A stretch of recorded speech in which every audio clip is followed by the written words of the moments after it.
ক্রেতার সমাগমে মুখর বসুন্ধরার আবাসিক এলাকায় অবস্থিত আপন ফ্যামিলি মার্টের নতুন আউটলেট। ঈদ উপলক্ষে চলছে সব পণ্যে নানান ধরনের ছাড়। ছুটির দিনে সকাল থেকে এই আউটলেটে দেখা গেছে ক্রেতার সমাগম। একই ছাদের নিচে রয়েছে কফি শপ এবং বাচ্চাদের কাপড়, ফার্মেসির আলাদা কর্নার। পাওয়া যাচ্ছে দেশি বিদেশি কসমেটিক্স পণ্য। আরও রয়েছে তাজা পাহাড়ি ফল এবং সবজি।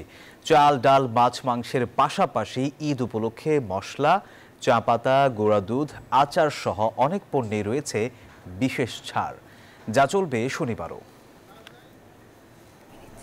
মোটামুটি সব কিছুই ভালো প্রাইসেই আছে। আমার মনে হয় চাউলের দামটা একটু বেশি মনে হয়। খুব কমফোর্টেবল বাজার করি, আরামে বাজার করি। প্রত্যেকটা জিনিস পাওয়া যায় এখানে, সব ধরনের বাজার, মাছ, মাংস, তরকারি সব এখান থেকে নেয়। একটা পরিবারের যা কিছু লাগে মানে এখানে মোটামুটি সবই পাওয়া যায়। আর এখানে সবচেয়ে বড় কথা হলো যে হেল্প করে। ভেজিটেবলস আপনার তাজা সব রকম তরকারিতে আমাদের ছাড়, চিপসের থেকে শুরু করে আপনার পোলাও চাল, মশলা, ইচ অ্যান্ড এভরি সিঙ্গেল আইটেমে আমরা ঈদ উপলক্ষে ছাড় দিয়েছি।